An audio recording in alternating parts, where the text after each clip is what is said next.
रामकृष्ण हरी. श्री तुकाराम महाराज गाथा भाष्य अभंग 717. आवडीच्या मते करीती भोजना, भोग नारायणा म्हणती केला.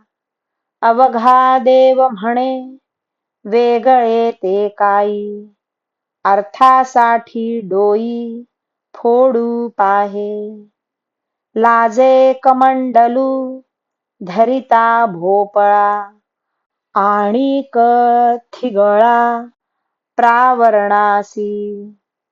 शाला गडवे धातू द्रव्य इच्छा चित्ती, नश्वर बोलती अवघे मुखे. तुका म्हणे त्यास देवा नाही भेटी, ऐसे कल्पकोटी जन्म घेता. काही शुष्क ब्रह्मज्ञानी आपल्या आवडीप्रमाणे चांगली पक्वान्ने करून जेवतात आणि हा जेवणाचा भोग सर्वव्यापी नारायणाने केला, मी केला नाही असे म्हणतात. अवघे जग जनार्दन आहे, जनार्दना वाचून वेगळे असे काय आहे असे लोकांना सांगतात आणि स्वतः कोणाकडून येणे असलेले पैसे त्याने ते नाही दिले तर त्याकरिता त्याचे डोकं फोडण्यास देखील प्रवृत्त होतात.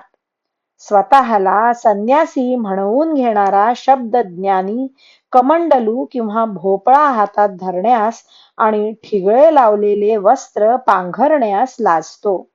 अंगावर भरजरी शाल जोडी असावी, हातात चांदीचा गडवा असावा, सोने आणि चांदी आपल्याला मिळावी अशी त्यांच्या मनात इच्छा असते आणि मुखाने सर्व नश्वर आहे असे सांगत असतो. तुकाराम महाराज म्हणतात, अशा दांभिक शब्द ज्ञान्यांनी कोट्यावधी कल्पे पुन्हा पुन्हा जन्म घेतला तरी त्यास देवाची भेट होत नाही. रामकृष्ण हरी. श्री कृष्णार्पणमस्तु.